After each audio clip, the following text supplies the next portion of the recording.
Përshëndetje dhe mirë se vini në këtë episod të ri të Po të Flas. Sot do flasim për autizmin dhe sfidat, realitetin e familjeve dhe të rriturve me autizëm në Shqipëri. Sot kemi të ftuar zonjën Brigjita Muça. Përshëndetje dhe mirë se erdhët. Faleminderit, përshëndetje dhe mirë se u gjeta. Faleminderit. Ashtu siç edhe tham, sfidat dhe realiteti të rriturve me autizëm në Shqipëri, duke qenë se ju jeni drejtuese e qendrës për të rritur lumturo dhimbjen, është edhe arsyeja që jeni sot për të trajtuar këtë me ne. Ju falenderoj shumë që e keni marrë në konsiderat këtë problematikë e cila është lëmë prej vitesh në harres, në heshtje, ndoshta dikush nga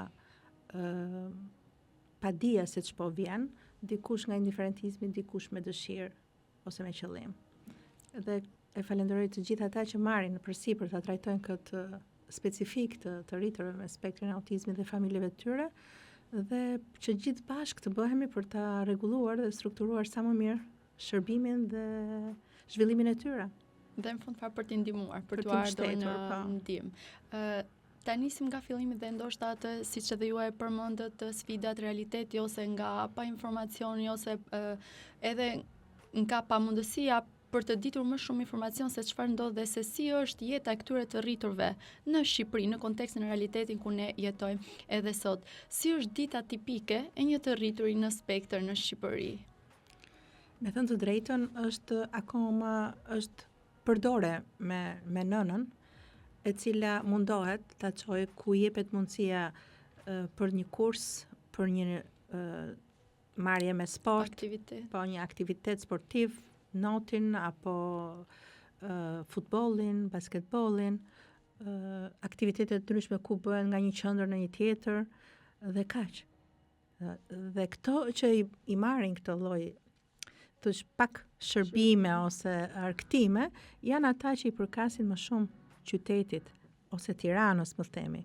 Kurse po të shkojmë sa më thellë Shqipërisë, sa më shumë larg kryeqytetit, qoftë dhe qytet ai, atëherë fillojnë e minimizohen deri në izolim total. Koha e tyre është më shumë brenda. Koha e tyre është më shumë me veten e tyre se sa në shoqëri, sepse s'kan me çfarë të merren. Dhe prindrit nuk kanë çfarë t'i afrojnë, sepse edhe gjendja e tyre, autizmi i tyre, tashmë nuk është më si në fillim, me shpresën se të arrim ndryshim ose strukturim ose mësime, aftësim.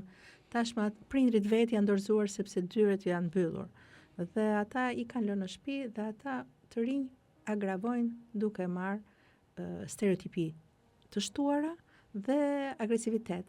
Që normalisht përballet familja. Për familje, është në kurriz të gjithë familjes, po nënës në veçanti. Dhe me thënë të drejtën dhe motrave vëllezërve që janë në familje. Patjetër, sepse familja ka edhe pjesëtarë të tjerë. Si ndikon kjo, nisur edhe nga puna juaj, tani pothuajse se është puna e përditshme që ju jeni aty, jeni gjatë gjithë ditës, domethënë në qendrën tuaj. Si ndikon kjo pjesë te familja e tyre, te vëllezërit, motrat, prindrit, të afërmit, si ndikon kjo? Ndikon jashtëmase keq në formën emocionale dhe psikologjike të tyre në rritjen në ambientin e familjar që ka një fëmijë fillimisht dhe pastaj rritet dhe bëhet i rritur, nga ana psikologjike janë shumë të rënduar fëmijët që janë aty. Dhe ata kur kalojnë rininë e tyre, adoleshencën e tyre, reflektojnë prapë më ndryshe se gjithë fëmijët e tjerë tipik, sepse janë të ngarkuar goxha me emocione. Shoqëria është ajo që i persekuton me syrin vrastar ti ke vllajin, ti ke motrën, ose për çdo gjë mos u viktimizo, nëse do ketë një situatë prekshme që do shprehet me një shoqe. Domethënë, janë të papërtueshme fjalët prekse dhe lënduese për ta bërë më të rëndë gjendjen psiqike të këtyre vëllezërve motrave në familje. Rëndesë është kur e shikon dhe nënën që mundohet pafund. Dhe sigurisht që edhe nëna ka ato dobësitë e veta sepse është një ngarkesë. Sepse është 24. Që në momentin që ka filluar autizmi të shfaqur, ajo nuk ka pushuar asnjëherë. Dhe duke mos pas kohë të pushojë dhe të merret pak me veten, atëherë ajo degradon në durimin e saj dhe në acarimin e saj nervor dhe zakonisht njihet nga njerëzit që ne shprehemi më shumë tek ata që i kemi më të afër dhe më të dashurit, siç është fëmia tjetër për shembull, dhe ti shprehesh gjendjen që je duke i tejkalu dhe masën. Pa e kuptuar në moment sepse po rëndon një fëmijë tashmë. Nuk është në moshën për të mbajtur aq shumë sa është e rëndë situata në familje. Plus baballarët janë tjetër sfidë në vete, që ose shtojnë rëndesën, ose smuren, nuk janë e reflektojnë atë gjendjen psikologjike dhe shpirtërore që po shikon një fëmijë me autizëm që po rritet mes tyre në familje dhe ata nuk po mundin dot të i japin shërbimet dhe çdo ditë gjendja rëndohet, atëherë edhe ata vetë bëjnë pjesë e gjendjes së rënduar të familjarëve tjerë, të bashortes apo të fëmijëve prezant tjerë në shtëpi. Pa kaluar akoma te pjesa e shërbimeve dhe çfarë ofrohet dhe çfarë mund të marrë dhe të përfitojë fëmia që është tashmë në spektër. Për familjet, ka shërbime që mund të ofrohet në mbështetje? Mbështetja është kempi. Kempi që merr personi me autizëm, pra fëmia me autizëm edhe kujdestari që është ose babai ose nëna, sipas pozicionit dhe mundësive të tyre sociale që janë. Dhe kjo është e gjitha, por dhe kjo është non-stop çdo vit që del, është me idenë që a do ta marr, a do ma japim mua kujdestarin, a do të mja heqin djalit kempin, ase vajzës, dhe shpesh më shkruajnë, të lutem, a mundesh të ndërhysh, se po do shkoj në kemp, kam datën e kempit, të ndërhysh që ma japin me të drejtë, jo me hatër apo që nuk e meriton, por një frikë dhe një panik i nënës që fare mirë mund të jetë shumë i reduktuar ose mos jetë fare. Por këtë me ligj nuk është, domethënë me ligj të takon, se autizmi nuk shërohet. Këtë besoj edhe ata që kanë ndërtuar ligjet duhet i kenë të qartë, por thjesht është zbatimi. Poshtë ka njerëz që bëjnë presione. Ka ata që na japin kempin, ata që bëjnë vlerësimet.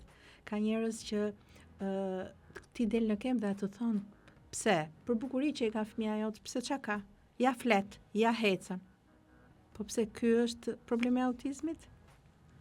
Dhe kjo bën gjendjen e tyre shumë emocionale të rënduar psikologjikisht. Plus që ka raste që nuk ja japin ose ja ulin kempin dhe kjo bëhet akoma më rënduar. Nëna s'ka mundësi, po themi për këto qytetet kryesore, siç janë Tirana, Durrësi, Shkodra, këto e mëdhaja, se po tjetë në rreth për rrethe, nuk rendin dot për ta gjetur të vërtetën dhe dorëzohen.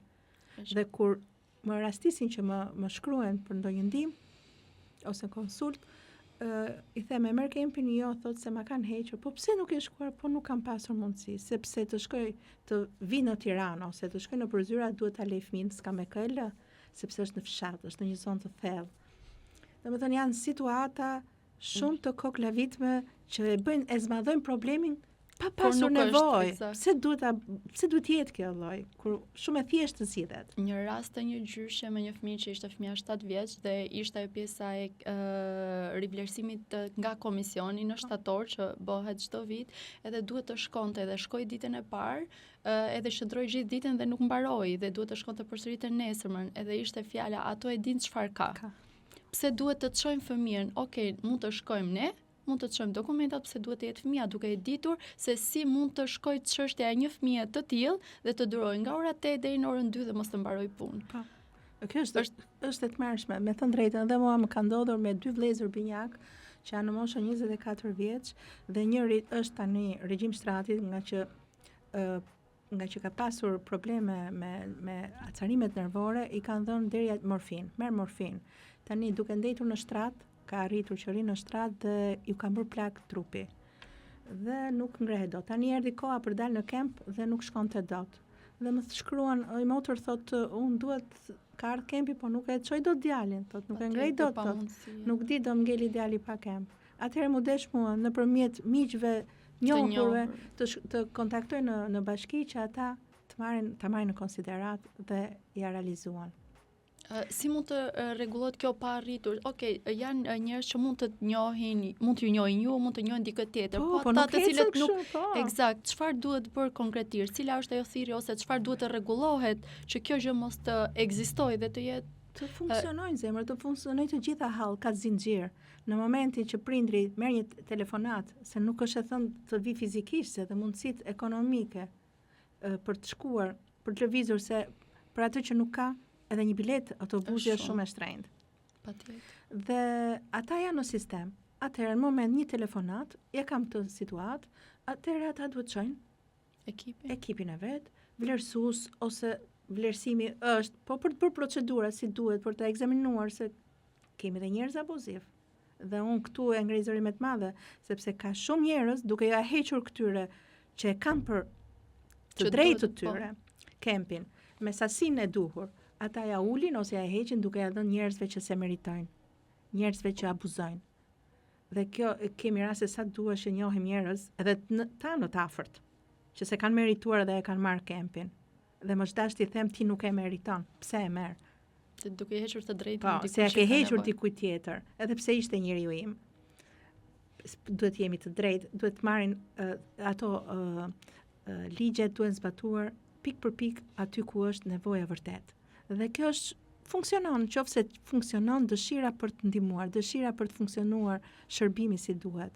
Dhe patjetër që duhet ketë në bashki apo në shërbimet përcaktuara, duhet ketë asistent që t'jenë përzidhje shumë situata me familje. Qoftë dokumentash që i duhen në përzyra, mos të shkoj prindri, po shkon përfaqësuesi i tij, qoftë ana shëndetësore, qoftë për të blerë dhe ilaçe në momente të caktuara, ose për të ardhur në shtëpi për të marrë një shërbim për t'u qetësuar prindri, qoftë dhe për të fletë 2 orë.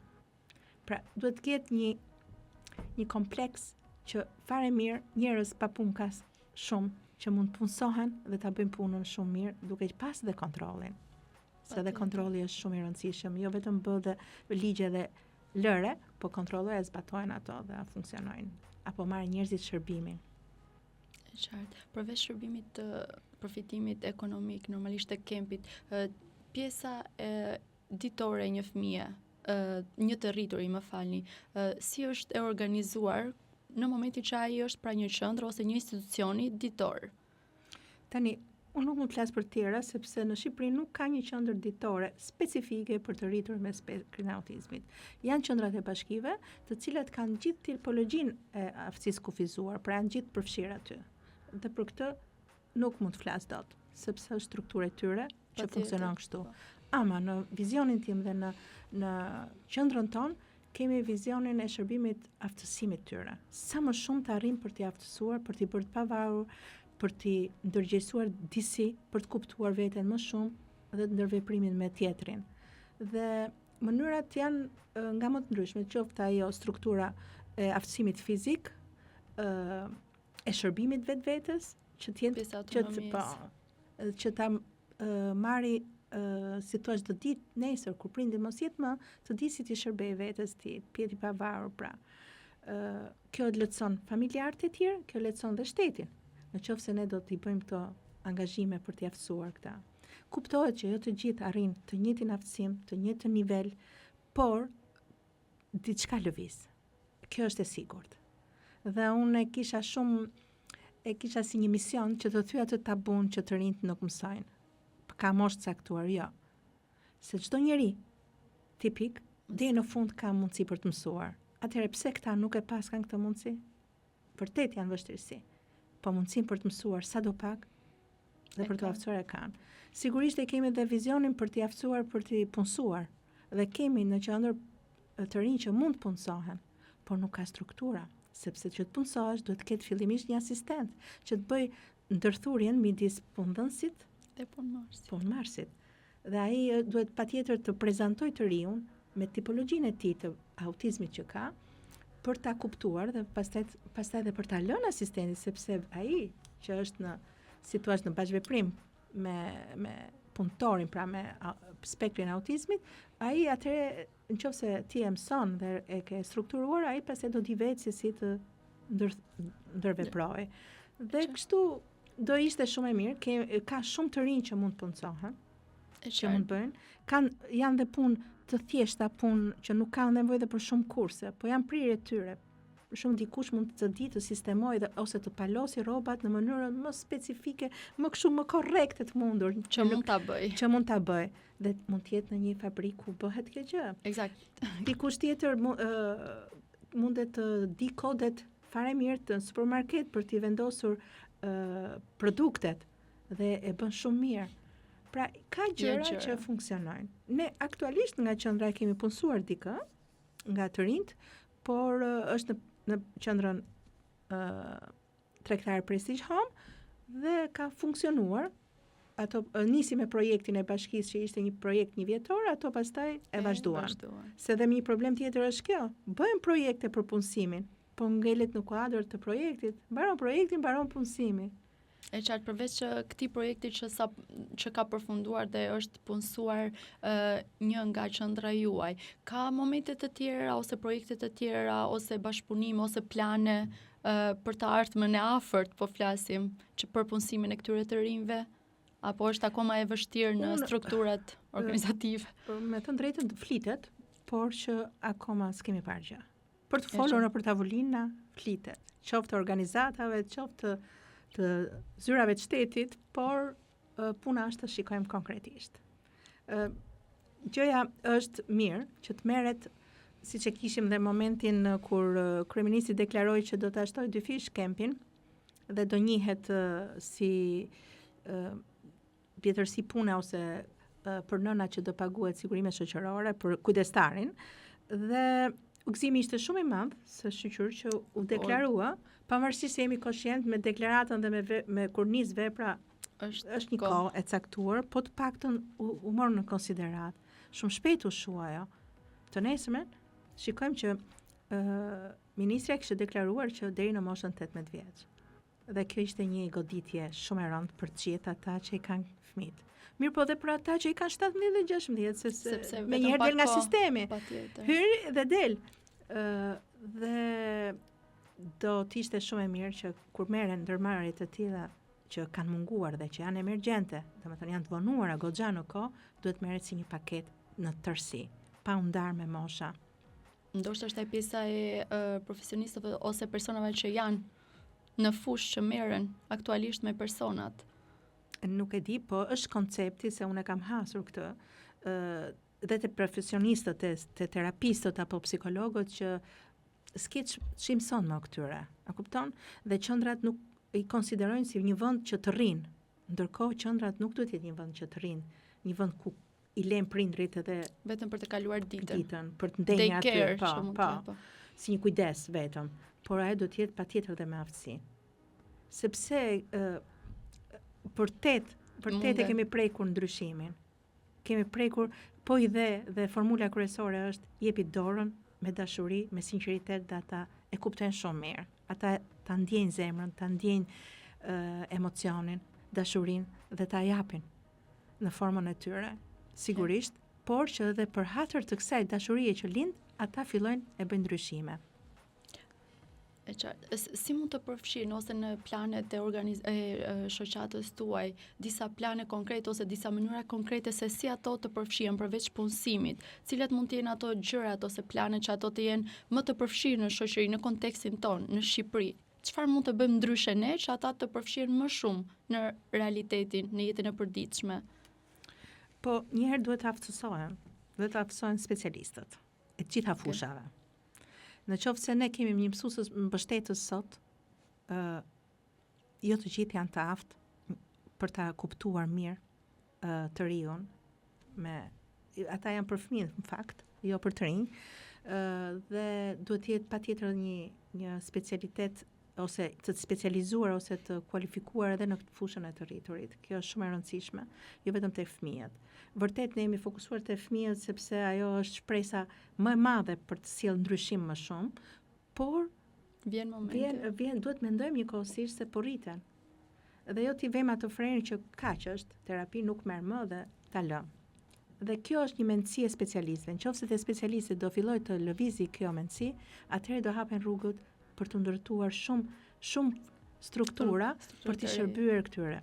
Për shembull, një nga strukturat është shërbimi shëndetësor, që duhet patjetër të aftësohet. të kuptoj se si të ndërveproj me një autik. Sepse ne e gjejmë pengesë. E gjejmë shumë pengesë, na mbyllen dyert sepse në të gjitha llojet e shërbimeve. Po. Ne kemi sa vite që kërkojmë dentistin dhe nuk është. Do të shkosh te privati dhe te privati të guxoj dentisti që ta marrë përsipër. Se po nuk guxoj, nuk e merr. Aq më tepër me situata dhe me modele që kanë dalë dhe që ka ndodhur dhe incidente, kjo e ka bërë dhe më të rëndë. Pra duhet shërbime të gjitha shërbimet. Shko në urgjencë. Në urgjencë nuk ti thua që nuk pret dot, të lutem, hajde vizitoje sa më shpejt sepse ai do ngrehet nga krevati dhe do iki se se është me autizëm, e di që është me autizëm, e kuptoj. Dhe në të vërtetë shërbimin se merr. Ti rri duke pritur njësoj si gjithë tjerët. Vërtet, ne duam t'i bëjmë si gjithë tjerët, pa ata nuk janë. Që t'i bëjmë, duhet të aftësojmë ne me shërbimin, që nga dalë të bëjmë ca ndryshime tek ata. Ose në përshkolla, kemi mësues ose drejtues që abuzojnë. Abuzojnë me prindrin që është kërkues, që kërkon llogari se çfarë programi i bëhet fëmijës tim. Vërtet janë ca programe të caktuara, po çdo fëmijë ka aftësinë e vet. Patjetër që duhet strukturuar në mënyrë individuale programi. Nuk mund të jetë copy paste për të gjithë. Fëmijët janë të ndryshëm. Ka nga profesionistë të tillë që nuk pranojnë se prindri i di këto që t'ia thot. Atëherë gjithë sulmi hidhet nga prindri deri duke e penalizuar fëmijën nga shkolla. Dhe prindri rend në përkalvarin e zyrave ku drejtuesit kanë miqtë e tyre dhe nuk i marrin kur të drejtën prindrit, po e marrin ata që kanë abuzuar apo që nuk kanë kuptuar dhe nuk kanë hapur dyert e mirëkuptimit. E qartë. Tjetër aftësim tjetër gjë, domethënë është ne duam që në çdo ambient ose çdo aktivitet që bëhet në vendin ton, të ketë edhe këta përfaqësues që kanë talente, kanë zhvillime të caktuara, që mund ta tregojnë veten, të jenë prezent. Mos të jenë të distancuar. Kemi spektrin i lehtë i autizmit, ka shumë aftësi për të qenë prezent. Kemi këngëtar, kemi soprano, kemi valltar, piktor, poet që shkruajnë, recitojnë, dhe gjithë këto duhet të jenë pjesë e çdo aktiviteti në vendin ton ku mos të jenë të diferencuar. Në raste të tilla të gjithë mbeten në heshtje. Të gjithë në heshtje. Ndërkohë që duhet patjetër ngritur të gjithë infrastruktura e shërbimeve argëtuese, që të kenë si të kalojnë kohën, sepse shpenzimet për të paguar, për t'i çuar në notë, për t'i çuar në sport, për t'i nxjerrë në një lulishte, është problem i madh, sepse të gjithë ata kërkojnë atë kërkesa pafund, që prindi po ta nxjerrë për ditë nuk e përballon dot. Sepse ekonomia dihet. Edhe koha, patjetër, se prindrit është ajo pjesa që njëri duhet të punojë, tjetri duhet të qëndrojë me fëmijën. Kur janë të dy. Po kur është jetim, kur dhe një gjë tjetër interesante është që na ndodhi këto ditë njërës nga nënave i vdiq bashkëshorti dhe ajo shkoi për të paraqitur dokumentat për të marrë mbështetje dhe për të kërkuar statusin e jetimit. Dhe i thanë që ti nuk e meriton sepse duhet vdesin të dy prindrit që të marrë statusin e jetimit. Dhe tha mu shembota, tha. Më tha që vdis dhe ti që djali jot të marrë mbështetje. Çfarë ndodhi në këtë moment? Në përfundim nuk mori. Jo. Për shembull thuhet të thonë në përzyra që silli rastet që kanë nevojë ekonomike të marrin mbështetjen ekonomike. Po sa është e mbështetja? Është shumë minimaliste. Pastaj mund të mbulohet me kaq? Asgjë. Mund të themi me çmimet që janë sot, mund të themi që po themi me hatër një javë ushqim bazik. Po pastaj kemi probleme të ilaçeve që marrin, që neurologjike, për qetësim ose kush ka epilepsi, ose kush ka skizofreni, të gjitha këto, ose ka një dhimbje tjetër, një problem, një operacion, diçka tjetër.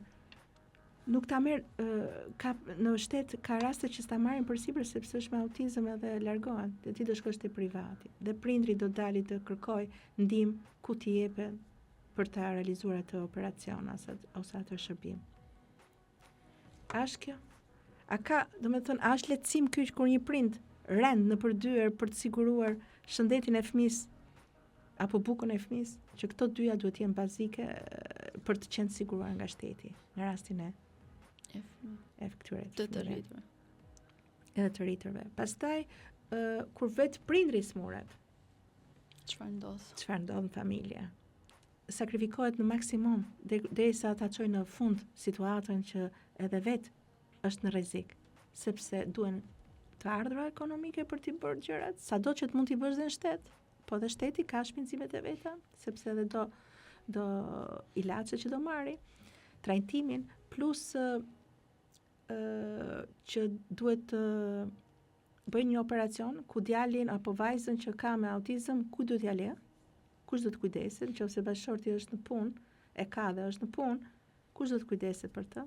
Atëherë vetë sakrifikohet. Në rastin konkret, duhet jetë shteti ndërhyn me njëherë, duke vendosur një asistent që nëna ta bëj gjithë shërbimin e duhur për shëndetin e saj, që nesër të jetë e fortë për fëmijën. Sërish, shteti ndërhyn për ta lehtësuar duke e mbajtur djalin, duke u kujdesur dikush për të. Okej, në një rast të tillë që ju sapo përmendët, ndodhi që nëna duhet të bëjë një ndërhyrje, shteti nuk kemi këto infrastrukturë të përshtatshme, ndihmuese asistente, çfarë ndodh konkretisht, domethënë nga realiteti i përditshëm, rasteve që ju tashmë i keni të përditshme?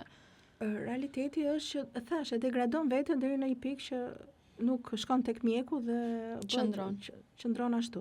Ose në raste kur na është paraqitur neve, edhe ne kemi pasur është rreth Tiranës këtu, i kemi thënë sille sepse e mbajmë ne, ti vazhdo, dhe kështu kemi vepruar. Edhe në rastin kur vdiq bashkëshorti, pra babai i këtij djalit, i tham ne sill se e mbajmë ne sa të kryeni ato ritualet e vdekjes, dhe ose dikujt i vdiq gjyshja dhe disa kohë neve banim aty me një orar tjetër për shkak që t'i lehtësonin familjarët.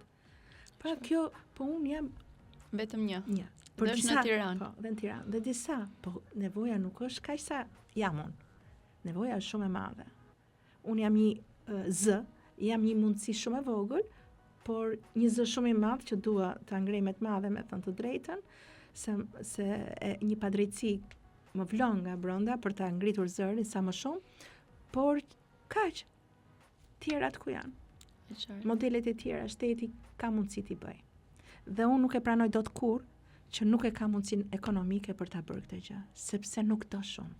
Nuk do shumë të japësh të shërbime. Sa fëmijë aktualisht janë? Se mund të aktivizosh dhe vullnetarizmin. Mund të bësh strukturë, shteti ka fuqi dhe potencë që ta bëj të vullnetarizmin institucion. E qartë. Okay, nëse në momentin të marrim parasysh hipotetikisht që shteti pranon, si e mendoni ju që të funksionojë kjo gjëja? Konkretisht. Cila? Që të funksionojë pjesa e përfshirës, pjesa e qendrave ditore, çdo gjë, marrja e shërbimeve për të rriturit me spektër. Po të them diçka që është dhe model botror. I ka shumë qendra që janë hapur në Shqipëri, që në fillimet që kur autizmi u njoh, filluan të hapen qendra. Ata filluan të mbyllen sepse nuk ishin më mbështetje. Pse duhet mbylleshin? A nuk do ishte mirë ato të ishin ose të vazhdojnë të jenë hapur ose dhe ato që janë të mbështeten nga shteti? Pra, terapistët, se ajo është puna, ti të kesh lekët për të paguar terapistët. Ata falimentuan sepse shteti nuk i dha dorë. Po ti kishte dhënë shteti dorë duke i thënë që këto terapist i paguaj unë dhe ju vazhdoni punën, pra ose një bashkëpunim ndoshta edhe tjetër, edhe më konkret, me programe, me gjërat. Pra ka forma të ndryshme të bashkëpunimit që shteti të jetë prezent me privatin. Dhe do ishte funksionale dhe do ishte e strukturuar më mirë autizmi në Shqipëri. Është vetëm pjesë ekonomike, ndihma financiare. Financiare, po dhe marrja e terapive. Sepse në qoftë se ti si shtet do t'i japësh mundësi të punsoj terapist dhe shteti e paguan, atëherë dhe ti nuk e vendos koston e terapive me çmime që nuk e arrin familjarët. Pra mund ta kontrolloj sërish shteti edhe ato çmime. Dhe pse është në privat?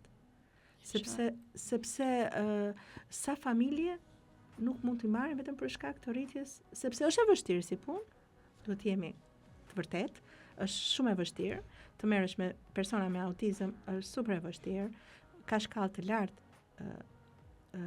përgjegjësie dhe vështirësie, dhe për këtë duhet patjetër paguhen mirë, sepse pastaj do kemi abuzime, nëse nuk do jeti i vlerësuar terapisti. Dhe për këtë është shteti ai që është rregullatori, si në Francë për shembull, Macroni nuk e ka pranuar, ka një 13-14 vite që e ka pranuar autizmin në vendin e tij, sepse i quante këta të fëmijë, i quante të pa edukuar dhe ja çonte kishës për edukim. Dhe kur u ngritën prindrit dhe u bën zë i fuqishëm dhe ngritën qendra dhe organizata, atëherë u zgjua politika franceze duke marrë seriozisht këtë punë dhe duke bërë, nuk e lanë dorë të privatit totalisht, u bë faktor. U ndërthur pra privatime shtetorin dhe kështu funksionon atje. Po mendoj që do funksionoj sepse me që jemi edhe në muajin prill, pothuajse në të gjitha televizionet ka dalë si ndryshe nga herët e tjera prindër të ndryshëm. Po.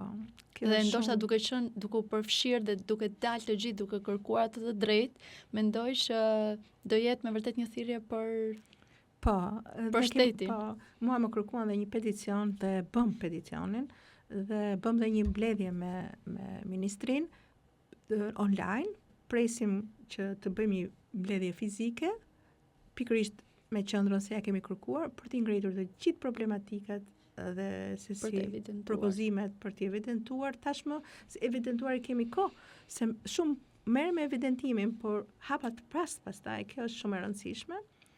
Dhe ne nuk kemi kohë të presim këtë mandat apo atë mandat. Çështja jonë nuk është politike, po është çështje jetike. Eksakt. Dhe kështu që neve nuk na intereso asnjë lloj ngjyre dhe forme, na intereso zgjidhja kushdo qoftë ai që e zgjidh. Të jetë sa më e drejtë dhe sa më emergjente. Sepse situata nuk pret. Nuk pret. Ke familje që ka kaluar vllai në depresion sepse i vdiq babai, pra është djali i madh me autizëm. Djali 14-15 vjeçar ka kaluar në depresion dhe është izoluar si nga humbja e babait, por dhe nga bullizimi që i bën në shkollë për shkak të vllait. Është vajza 9 vjeçe e cila është brenda kësaj familje ku ka një situatë të tillë, si mund të jetë gjendja e saj. Dhe nëna e vetme duhet të përballojë. Dhe kur ne e thrasim që për të marrë një ndihmë ekonomike, ajo nuk është në gjendje të vi, edhe pse ka shumë nevojë. Atëherë shkojmë dhe ja çojmë atje. Në mënyrë private pa domethënë njerëzore. Eksakt. Për t'i dhënë shërbimin. Dhe unë them, kur një nën, një institucion i vogël, e kam këtë mundësi, kush është ajo që në shteti nuk e bën dot? Ku është ajo ngecja? Thjesht e dëshira. Thjesht të menduarit seriozisht. Mungesa e kësaj e ka bërë që nuk e kemi marrë atë që duhet dhe s'po e marrim akoma. Uroj që të ndodhë sa më shpejt. Sa më shpejt. Pastaj kemi problemet e tjera të punësimit. Për shembull, nënat që punësohen, duhet patjetër të shikohen me një sy trajtimi tjetër. Nuk mund të rritet tetor. Duhet punoj me kohë të pjesme. Masa më lehtësuese. Më lehtësuese.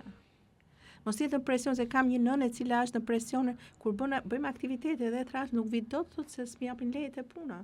Privat sigurisht që është, por nëse shteti ndërhyn dhe te privati mund të strukturoj që ti kemi këto lloj konsiderata dhe trajtime të arsyeshme që prindrit marrin lehtësime. Se goxha është e vështirë situata në familje. Prandaj shteti është rregullatori. Patjetër. Prandaj ne i vëmë në krye. Prandaj ne i quajmë, unë me të drejtën dua t'i quaj shqip, sepse kur i emërtojmë shqip edhe kuptojmë dhe përmbajtjen, ose i bëjmë dhe njerëzit që na udhëheqin më përgjegjës. Pra ai kryeministër është kryeshërbëtor.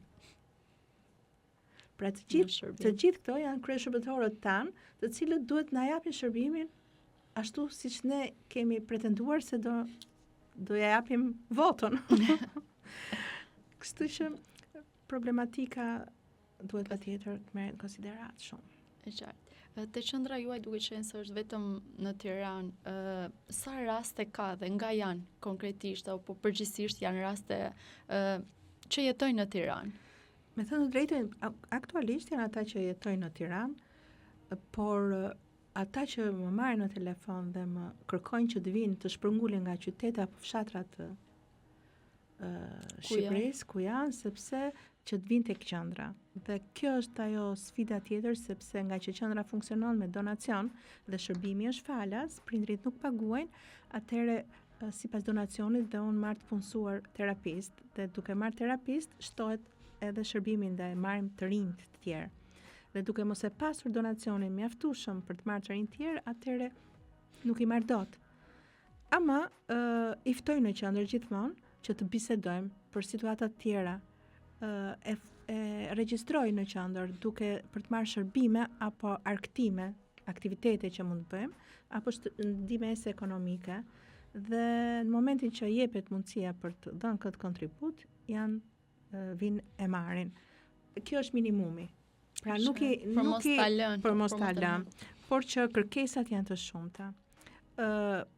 Para 2 vitesh hapa nismën në Korç me përfaqësinë e një nëne dhe me qëllimin që tani të ndërgjegjësoj atje ata që kanë mundësi ekonomike për t'i mbështetur dhe për t'u bërë dhe atje një qendër, ose ajo qendër që është që mund të jetë në konsiderat për t'i marrë në trajtim dhe në shërbim ditor këta të rinj, sepse ne themi ditorin se kemi, po rezidenciali pastaj, që është diçka akoma më e madhe, dhe ajo don një infrastrukturë nga të gjitha anët shumë të kualifikuar, që të cilat duhet ishin menduar, sepse tashmë ne duhet ta kishim ato. Gjithmonë ka një herë të parë. Gjithmonë dhe shpresojmë dhe duke marrë në qendrën tonë ne kemi bërë edhe si thua një lloj programi terapeutik me të gjithë format e aftësimit që neve mund t'ja japim gjithkujt. Nuk e kemi, domethënë se e kemi tonën dhe apo ta shesim e ta bëjmë. Jo, jemi gati t'ja japim ose të vinë të trajnohen se si ne implementojmë neve, ta bëjmë edhe të tjerë. Pra jemi shumë të hapur për ta dhënë shërbimin. Nuk kemi asgjë për vete. Thjesht ne jemi një model duke i pasur në kurriz, një model se si duhet të funksionojë dhe sa shumë është emergjente sjellja në vëmendje e këtyre të rinjve dhe familjarëve. Po një ambient si mund të krijohet, normalisht është pjesa jo vetëm për të rriturit, por edhe familjet, po cila mund të jetë më konkretisht për të ndihmuar familjet? Një ambient sa më mbështetës, një qetësi për familjet, një zgjidhje. Po në qoftë se ne do të japim këtyre të rinjve shërbimin, patjetër që do vjen në mënyrë natyrale, vjen qetësia. Mos t'i japim këtyre prindve presionin që do dalë në kemp, do e marr, do ma heqin. Mos t'i bëjmë presion që qoftë se ata ngrenë drejtën për një padrejtësi që po i bëhet, t'i bëhet presion se do ta heqim kempin. Fole ti, dole atje, fole kështu. Po ta heqim kempin, ose nuk ta japim këtë ndihmë ekonomike. Tani njerëz pa përgjegjshëm ka gjithmonë dhe do ketë. Puna është që ne që e ngrejmë zërin, na merret në konsiderat për t'i rregulluar këto situata atje poshtë ku nuk zbatohet ose ku shkelet. Dhe tjetër është t'i japim mundësi që edhe sa më shumë hapësira ku këta të rinj kenë mundësi për të shkuar, për të argëtuar, por pa koston e pagesës, sepse me çfarë do ta paguajnë? Sepse kempi duhet rritet. Unë nuk e di pse është ky fenomeni që kempi duhet jetë 140. Aq merr djalin për shembull. 140. Tani çfarë kriteresh është vendosur? Pa kjo më çudit, sepse me 140 çfarë zgjedh? Se ti një prind është asistent i fëmijës, është kujdestari pra. prindi tjetër, qoftë është, punon. Mund të kesh me qëra, mund të ketë patologji tjera fëmia. Për shembull djali im, si shumë dhe të tjerë, ka 3 patologji. Dhe më kanë thënë që ti do të marrësh vetëm një kemp. Ndërkohë, ai ka nevojë për 3 shërbime patologjike. Atëherë si do t'i bëjmë këto? Apo dikush tjetër që i ka pension? Kështu më thuhet. Ndërkohë, një zë tjetër i drejtë, i një mjeku me ndërgjegje, po që s'ka kompetencën për ta dhënë këtë gjë, thotë që ty të takojnë. Kjo nuk është normale, se ke 3 probleme. Patjetër se ti do i japësh shërbimin djalit me çfarë? Me 140.000 lekë? Apo dhe ajo që marr kujdestaria ime? Po nuk mendohet pastaj fare, nuk mendohet, po vetë nëna, a ka shërbime për veten e vet? Minimaliste. Ai mund të jetë me një tension që do ilaçet përhershme, mund të jetë me diabet që do ilaçet përhershme, mund të ketë një smundje tjetër.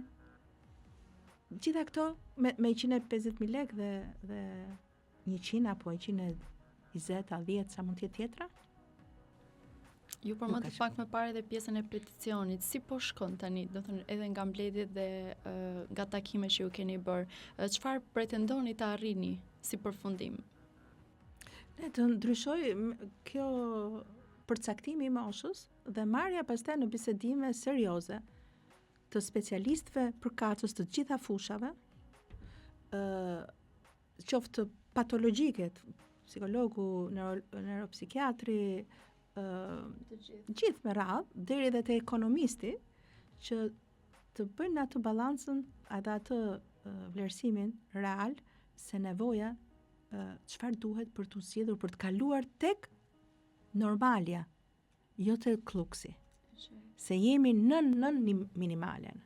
Sipas mendimit tuaj, gjithë këto kohë që ju po luftoni tashmë të gjithë së bashku, sa duhet të jetë ose si e mendoni ju të jetë ajo pjesë e pagesës që duhet të përfitojë ose duhet të marrë një person i rritur në spektër, normalisht bashkë edhe me prindrin shoqërues? Pra, duhet jetë minimalja e si thoshe pagesës që merr çdo individ në punë. Pra, cili është minimalja? Më duket se tani është 400. Po themi 400 euro. Kështu duhet nisi. Pra një person me spektër merr 400 dhe nëna merr 400, sepse janë 2 individ të cilët kanë nevojë për të veshur, për të ushqyer.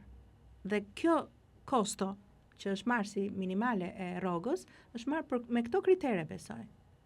Ama në qoftë se ti ke nevojë për shërbime pastaj ekstra, atëherë duhet marrësh mbështetjen sociale që është kempi dhe sipas vështirësive pastaj dhe problematikave duhet jetë në zhvillim. Qoftë se problematika rritet, duhet jetë edhe kempi në rritje.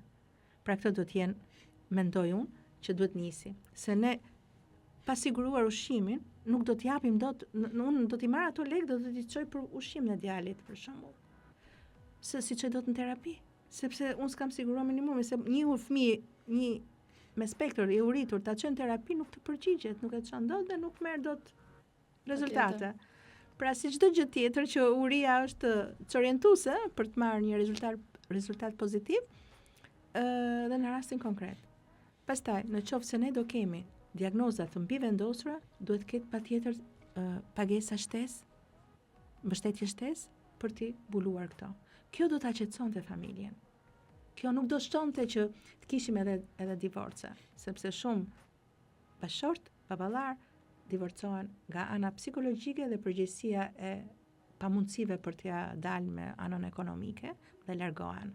Dhe gjithë pesha bien mbi gruan, bien mbi nënën. Dhe rastet janë Si shikoni krahasuar ndër vite, po flasim sepse tashmë shumë kohë që ju jeni pranë këtyre familjeve dhe qendrës tuaj. Ka një treg shumë në rritje. Unë çuditem çdo ditë ku kanë qenë gjithë këto. Ku kanë qenë?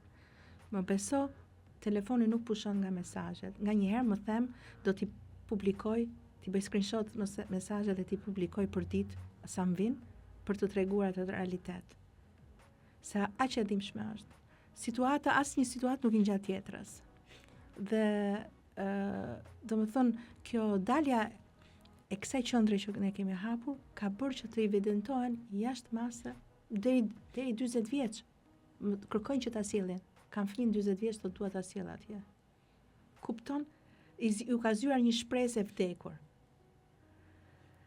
Dhe kjo njëkohësisht evidenton, do me thënë, se sa njerëz me spektër ose me probleme tjera shëndetësore të aftësisë kufizuar janë të izoluar në heshtje. Dhe pastaj kemi ato modele që shikojmë në për emisione që evidentojnë problematika të izolimit apo të lidhjeve me zinxhir, sepse prindri moshohet. Nuk ka më fuqi. Ata ka një fuqi të jashtëzakonshme në momentin kur ata agravojnë në nervozizëm. Dhe prindri se komandon dot. Dhe pastaj bëhet një gjykim i ashpër ndaj prindrit pse e ka lidhur. Po çfarë ka çuar prindrit atje? Një gjykim, një stigmatizim. Një tjetër gjendje psikologjike që i shtohet prindrit. Sepse ka pranuar të filmohet ose të trajtoj problemin si një shqetësim që unë tani jam në këtë moshë. Dhe shis jam katandizur ku do shkoj djali ose vajza mbas meje. Gjëja që na tundon dhe na dhem të gjithëve. Dhe ndërkohë vend të dalin në këtë pamje, del në pamjen gjykuese ndaj prindrit. Patjetër që dhunun apo gjën e shumtuar askush nuk e don dhe nuk e promovon, ama duhet analizuar se asnjë gjë nuk përfundon në atë pamje pa një rrugtim. Patjetër, duhet njohur situata dhe parë në shumë këtë vështrime, duke marrë parasysh. Ajo është një penalitet për ata që nuk kanë dhënë shërbimin. Për ndër vite. Dhe ndërkohë kur ti ke zërin për ta kërkuar në institucionet thonë prit se gradualisht nuk mund bëjnë gjitha me sa vite u bë që nuk mund bëjnë gjitha. Kështu që nuk pajtojmë kurrë me këtë idenë që duhet presim që ne patjetër që ti ndryshojmë gjërat. Jo. Është shteti normalisht ajo pjesa që mungojnë hallkat e duhura. Pastaj duke marrë parasysh realitetin, siç ju edhe e dini, shërbimet profesionistë për të rritur. Po, është shumë problem kjo. Në të gjitha fushat siç edhe e përmendëm, kjo është ndoshta pika kyçe, pastaj normalisht është ajo pjesa e investimit të financimit dhe projekteve nga ana e shtetit, patjetër dhe ndryshimit dhe rregullimi i ligjeve. Por që pjesa e shërbimeve për të rritur duhet parë dhe duhet konsiderat madhe me urgjencë. Ta them dhe këtë, një student i mjekësisë dëgjon për qendrën edhe po mbronte temën diplomës me për autizmin. Dhe vjen tek qendra, bisedojmë edhe i them, po çfarë mësoni ju në mjekësi për autizmin? A di më tregoj një fletë A4. Kaq ishte informacioni. Jam çudit. Në mjekësi dhe ai ishte dashamirës vetë dhe e donte këtë lloj fushë për ta zhvilluar dhe për të marrë informacion dhe për të dhënë mendimin e tij, pa e bëri, pra në mënyrë individuale, se në mënyrë institucionale informacioni ishte në vitin 2024, ishte shumë qesharak. Ishte edhe në media dhe në Google po të hysh vetëm shkruaj autizmi merr më shumë informacion se sa në një dek siç është mjekësia. Pra ti shikon që serioziteti për këtë është zero. Pa përmendur të dalim jashtë kornizave tani shteti, ligjet, sensibilizimi. Sa jemi sensibilizuar tani në 2026-ën, sa si reagojmë në ndryshe krahasuar me 2-3 vite më parë kundrejt fëmijëve në spektër, të rriturve në spektër? Me thënë të drejtën, ndërgjegjësimi do jetë gjithmonë, sepse ka nevojë gjithmonë për ndërgjegjësim dhe ajo zihet së rreshturi. Po informacion, duhet të them, informacion ka. Informacion njerëzit kanë, ti e kupton kur përballesh me to që kanë informacion me autizëm, kanë filluar dhe disa dhe dallojnë që është me autizëm, ku është e dallueshme që në fillim, por nuk duhet ngelemi vetëm në këtë kuadër, informacion dhe ndërgjegjësim. Hapi tjetër, mbështetja. Këtu sa ndodh? Këtu si ndodh sot? Këtu çalojmë tashmë dhe kemi patjetër që ka lëvizje për mbështetje, ka të rinj. Jam në qendrën tonë kemi shkolla, siç është Muslim Keta, siç është TES që vinë edhe domethënë të rinj që duan të ndërveprojnë dhe duan të argëtohen me fëmijët me të rinj tan atje, por janë pak. Unë them duhet jetë lista shumë e madhe që të kenë dëshirë për të ardhur, ose kemi edhe një model tjetër që duan të marrin praktikën po ta marrim pa bërë praktik. Që unë ja kam mbyllur derën, i kam thonë, unë nuk mund të abuzoj nesër që ti t'jesh një kuadër që me fëmin tim apo tjetrit ti të bësh sikur din, sikur e ke prekur këtë gjë.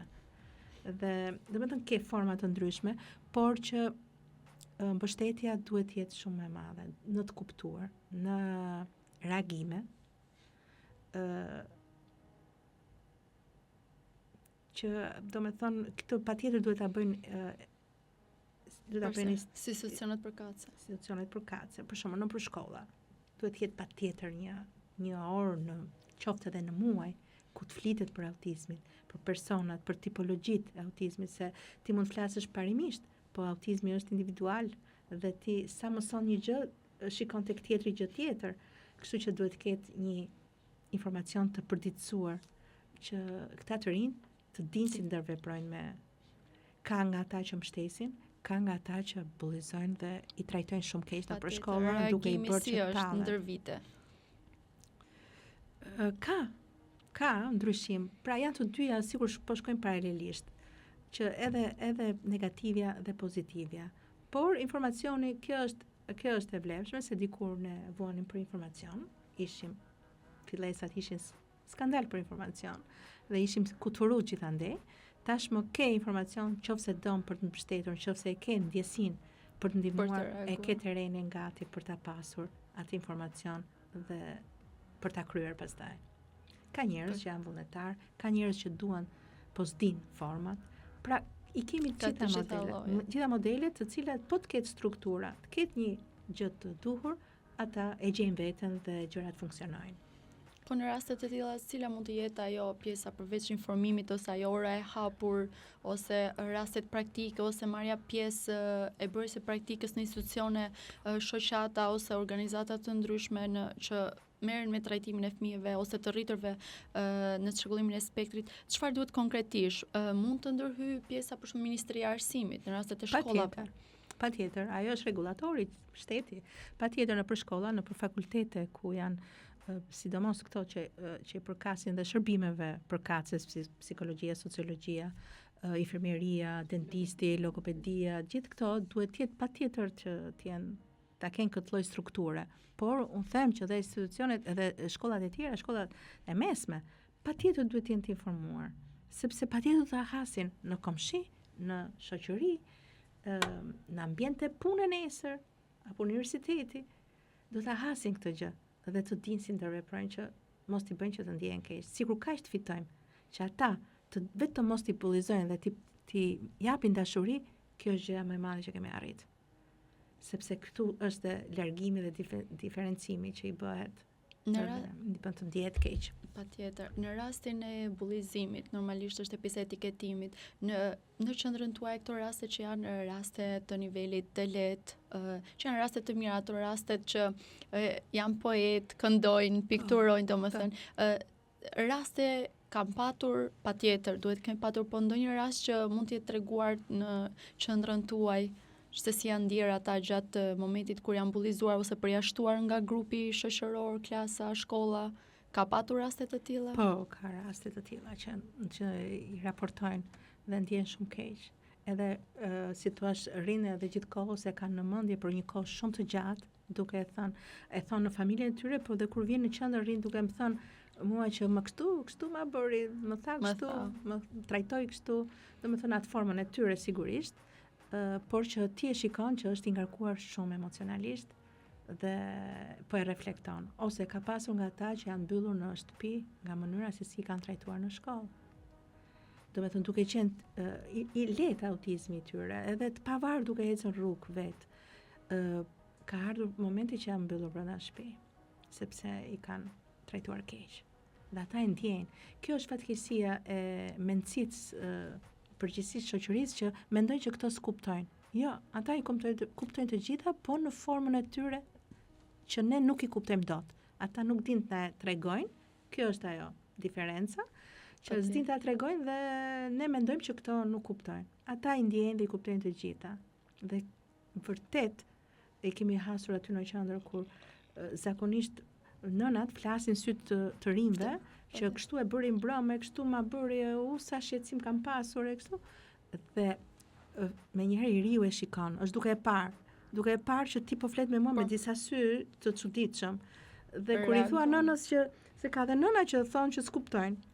Kur i thua mos sepse ai po të dëgjon, të kuptoj, nuk don që ti të ankohesh në sy të tjerëve, dhe ai ka atë sedrin e vet. Jo, ku merr vesh ai? E kupton. Kemi edhe kështu. Ajo e thot nga ndoshta për të biseduar. Po, nuk ka dhe kohë ti shikoj këtë gjëra se është aq e ngarkuar sa nuk arrit të analizoj me detaje çdo gjë, por që dua të them që këta të rinj apo këta fëmijë kuptojnë si gjithë tjerë. I kanë të gjitha shqisat dhe perceptimet e emocionave si të gjithë të tjerët. Vetëm mënyra e shprehjes është ndryshe.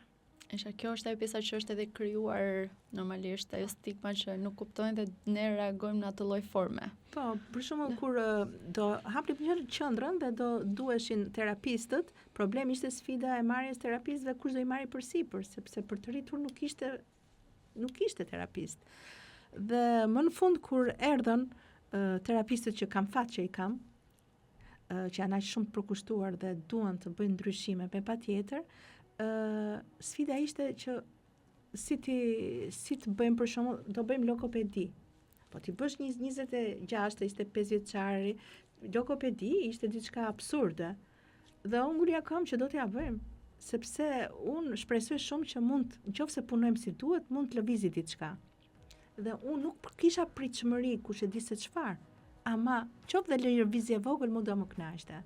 Ama unë e kam si formulë që në qoftë se ne nuk dorëzohemi dhe bëjmë gjithkohës detyrat tona, po jo copy paste, po duke parë çfarë realiteti kemi përpara, duke parë çdo ditë ç'më dha sot dhe çfarë duhet bëj nesër, duke provuar gjithmonë, duke tentuar të reja gjithmonë, ne mund të gjejmë atë rrugën që e kemi humbur, që s'po e gjenim dot, mund të gjejmë diçka. Dhe ka rezultuar. Dhe sot unë jam një përgjigje e mirë, i mendimit parë me terapistët që dhe ata janë të dakordsuar tashmë që ja kanë dalë që kjo ide të thyhet, që këta mundet të mësojnë, mundet të aftësohen sado pak. Po te pjesa aftësive, në momentin që ju thatë do lëviz diçka, do ndryshoj diçka, një i rritur që ka ardhur pa ato instinktet ose pjesa e pavarësisë të autonomisë, nuk është i pavarur. Po. Ka arritur të lëvizi diçka në atë që ju e përdorni tani. Shumë. Për shembull kemi njërin që nuk hante vetë, ushqente mami, ishte 20 vjeç. Ushqente mami. U arrit që ai të haj vetë. Nuk lëviste nuk ngrinte nga vendi, po mos të ngrinin të gjithë. Duhet gjithë të ngreshin, po imagjinoj të ngresh tash të gjithë autikët, a do ngren, i komandon do të ngrenë në gjithë kohë se do njëri? Dhe me luftë, me përpjekje, duke mos u dorëzuar arritëm sot ai ngrihet vetë, është i pavarur, ngrihet vetë. Nuk e ishte xhupin. E heq dhe e vesh vetë. Tjetra nuk hecte shkallët, nuk spriste pa shoqërues, tashmë hype zbret, tashmë dhe duke mbajt gjëra në dorë, vetë. Ose dikush tjetër nuk pranonte njëri në shtëpi, ti shkonte vizitor. Tani pranon njerëz ti shkojnë në shtëpi. To janë raste, do me thëmë, po të them rasti rënd shumë, se përgjithsisht tek neve janë rastet e rënda, kanë ardhur. Ka rastisur kjo, sepse unë nuk i kam vënë kusht, t'jeti leta apo i rënd. Biles të letin, them unë integroje jashtë më shumë se sa të riktu, sepse ka mundësim akoma dhe më shumë. Dhe kemi parë pra ndryshime, ose strukturim kemi tjetër një vajzë e cila ishte shumë aftësuar në shumë gjëra dhe vazhdon të jetë, po ishte si ti thotë koka e saj. Në çdo moment që donte të bënte diçka, do ta bënte. Tani është më strukturuar, tani e bën merr komandat më mirë. Dhe edhe në organizimi i punëve që din të bëj është më i mirë, më produktiv. Kur flasim për këto raste që sapo tregua se normalisht është rritur me vërtet një arritje e madhe të arrin ato rezultate. Janë raste që kanë qenë të trajtuara më përpara apo janë disa nga ta janë raste që nuk janë ndjekur me terapi më parë? Sepse bën diferencën. Nuk janë trajtuar.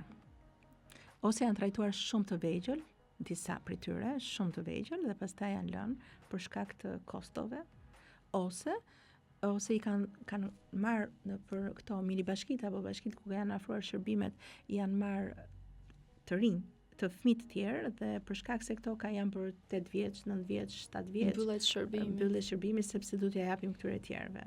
Pra edhe 1 orë dhe 2 orë në javë që ka qenë minimale është qesharake, sepse unë jam kundra trajtimit 1 herë apo 2 herë në javë. Për çdo lloj terapie duhet jetë e përditshme, që ti të arrish ndryshimin, të arrish aftësimin.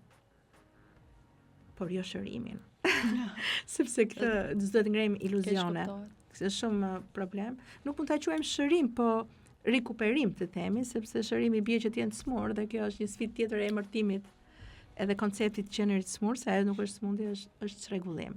Pra nuk mund të riparohet kjo gjë nëse totalisht, por që strukturohet është e pashmangshme. Dhe jeta e ka treguar në çdo kohë kur ka lind përkushtimi dhe mosdërzimi, që të punohet me to dhe në çdo moshë ka ardhur një lëvizje. Patjetër, është ajo pjesa që në çdo moment njeriu mëson. Kështu që edhe në 20 vjeç, duke konsideruar nga pjesa e trajtimit, quhet moshë e madhe, por patjetër që ai do mësoj. Siç edhe një fëmijë me zhvillim tipik në çdo lloj momenti do mësoj diçka të re. Kështu që edhe në raste të tilla patjetër që do lëvizi diçka. Po, unë kam nga eksperjenca dhe me djalin tim, që djalimi dhe nuk dëgjon, vështirësia rritet në komunikim. Unë kam arritur nga mosdërzimi të lëviz diçka. Dhe gjithmonë kam thonë, kur unë lëviza, ky mësoj këtë. Atëherë ka mundësi dhe potencial ta mësoj edhe gjë tjetër. Duke parë, mësoj atë gjë tjetër, po ka mundësi dhe domethënë gjithmonë e kam parë hap pas hapi, duke arritur diçka dhe duke rrit pritshmëritë. Jo duke rrit pritshmëritë pa lëvizur asgjë. Se kjo është sfida pastaj që i këshilloj prindrit e rinj, sidomos, mos të rrisin pritshmëritë pa filluar të bëjnë përpjekjet. Përpiqu dhe hap pas hapi duke u rrit dhe pritshmëritë, sepse do lëndohen sërish vetë. Kjo është e dhimbshme. Dhe shikojmë edhe kemi parë që prindrit luftojnë dhe nuk e pranojnë dot sepse pritshmëritë e tyre janë jashtë realitetit. Pavarësisht se shpirti ta don, por realiteti flet ndryshe. Ndoshta duke ditur tamam atë prognozën ose potencialin që fëmia tashmë ka, duhet të ngrihen dhe pritshmëritë.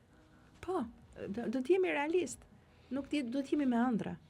Ëndra duhet i lëm, sepse ato nuk na japin kënaqësinë dhe ta shikojmë dhe realitetin, se duke pritur edhe duke parë ëndra neve po na hikën ajo që kemi për të bërë.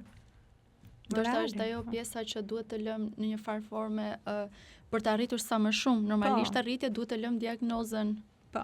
Veçmas dhe të përkushtohemi dhe mos të dorëzohemi. Po, mos të dorëzohemi, mos të çlirohemi nga opinioni, se kjo është fitoria e parë, se çdo thon tjerët. Po, kryesisht për mamat, prindrit, nënat e këtyre fëmijëve të rritur. Se normalisht është ajo pjesa që e ndjen më shumë peshën, atë ngarkesën që janë gjatë gjithë kohës me fëmijën e tyre tashmë të rritur. Çfarë do dëshironi të thonit? Do të thoja që mos u dorëzoni, sepse ka nga ato që janë lodhur, sepse është lodhje e madhe. Dhe mos u dorëzoni, asnjëherë asgjë s'është e pamundur. Në çdo kohë ka mundësi, në çdo hap dhe përpjekje ka diçka që mund të arrijmë dhe më bërë të gjithë bashkë duke mbështetur njëri tjetrin. Jo, mos ta paragjykojmë njëri tjetrin. Mos, nëse fëmia im apo i tjetrit ka arrit diçka, mos të bëhet si thua si një gjykim pse fëmia tjetrit nuk ka arritur. Duhet të mbështesim njëri tjetrin, duhet jemi një zë, duhet jemi më të bashkuar për të gjithë. Jo vetëm për një fëmijën tonë, por për të gjithë. Sepse si fëmia jonë, si modeli i fëmijës tonë në spektër, ka dhe një tjetër që ka nevojë për secilën nga ne, për mbështetje, për zë, për model, për kurajo. Patjetër, duke përfituar një farë forme, unë mund të përfitoj dhe dikush tjetër. Kështu që nëse përfiton dikush, përfiton dhe tjetri, të ndihmojmë njëri tjetrin. Të ndihmojmë, sepse duke u bashkuar do arrim gjërat që na mungojnë, duke u bashkuar do arrim edhe të forcohemi më shumë, duke mbështetur njëra tjetrën, do jemi më të fuqishme edhe për fëmijët tanë dhe duke qenë edhe më të strukturuar, sepse duke qenë bashkuar bëhen gjërat, veç e veç nuk arrim dot shumë. Kjo është. Dhe gjithashtu edhe për prindrit që janë në sfida, duhem mbështetur, i them shoqërisë. I keni prezent në për familje, i keni prezent në komshi apo në për institucionet punës, mbështetini. Mbështetini, mos i shikoni me sy vrastar. Mundoni t'i kuptoni. Pjesa kur fëmia mund të ngrej zërin pak më shumë se sa duhet, kur mund të hedhë gjëra, kur mund të gjuaj, mund të vrapoj. Po. Djalim, ta them një model, ka marrë një stereotipi tani duke i hedhur gjërat nga dritarja. Po hedh edhe vezë. Dhe njerëz kalimtar në rrugë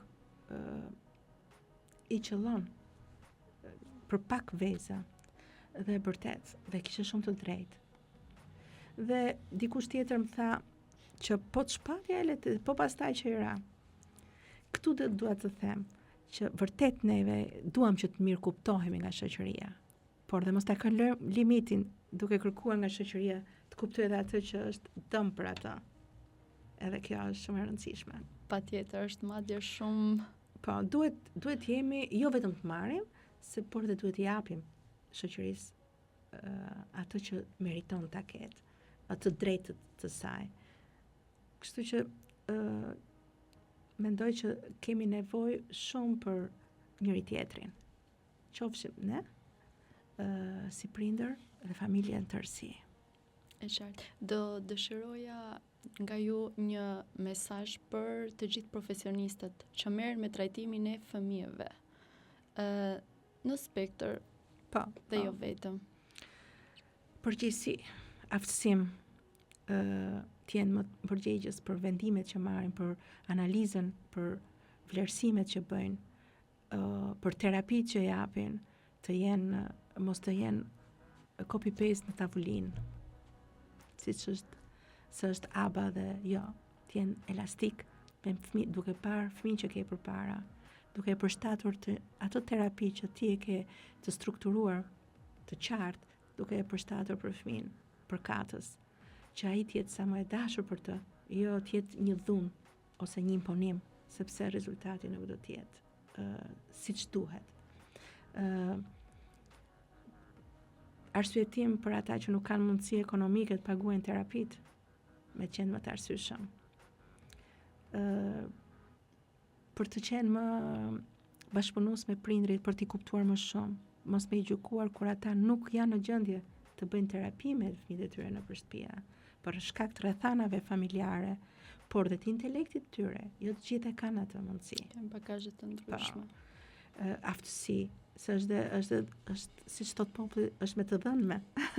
Patjetër. Dhe mos të gjykohen, jo pse një nënë e bën shumë mirë dhe tjetra nuk arrin ta bëjë, po të jetë gjithmonë krahu mbështetës dhe jo gjykues. Për ekipet vlerësuese, shumë e rëndësishme. Cila do jetë? Mos të abuzohet. Mos të nxitojnë të thonë, qoftë dy shoj për autizëm një prindri të ri, sepse është e tmerrshme. Nuk hikën kollaj. Më ka ndodhur në qendër që kemi bërë një vlerësim të tillë, nuk mbushej mendja nënës që nuk është me autizëm, nuk ishte me autizëm. Ishte një ngecje për shkak të rrjeteve sociale. Dhe e strukturuar mirë me programin e duhur, po hecën fëmia dhe po del nga ajo situatë. Por i kishin thënë që është me autizëm, me të parën vizitë. Pa ekip, vetëm psikologja. I kishte thënë është me autizëm. Dhe nëna nuk e ishte dot nga mendja këtë. Jo, nuk i besoi tani që ne i thonim që s'është. Dhe pse i kishte parë dhe vende tjera që i thonim që nuk është, ajo vazhdonte, domethënë të ishte në ndikimin e frikës, të panikut që është. Pra, është shumë e rëndësishme para se të jepet vendimi përfundimtar, të jetë konsultuar mirë, jo me dyshime. Kjo është shumë e rëndësishme dhe neuropsikiatrët të japin ilaçe kur të jetë fundi i pamundur. jo me të parën, kur prindi vjen i nga lodhja, i ngarkuar, ose i shqetësuar sepse fëmia vet po shqetëson të tjerët, komshit, të japi ilaçe neurologjike për qetësi, sepse nëna të pushoj ose komshiu të mos dëgjoj zhurmën, sepse do prodhoj një person nesër që do të jetë agresiv më shumë, do jetë në skizofreni dhe do jetë më shumë rrezik për familjen dhe për të gjithë tjerët. Kështu që përgjegjësia do të jetë shumë e madhe. Nga të gjithë. Nga të gjithë. Edhe nga gjithë shoqëria, nga gjithë shërbimet t'i vënë vetes detyrë që të aftësohen në informacion dhe në mënyrën se si t'i qasen personave me spektrit autizmi dhe familjarëve të tyre. Shumë faleminderit. Faleminderit ju e dashur që e ngrini këto çështje dhe i trajtoni këto tema që ka shumë nevojë. Faleminderit.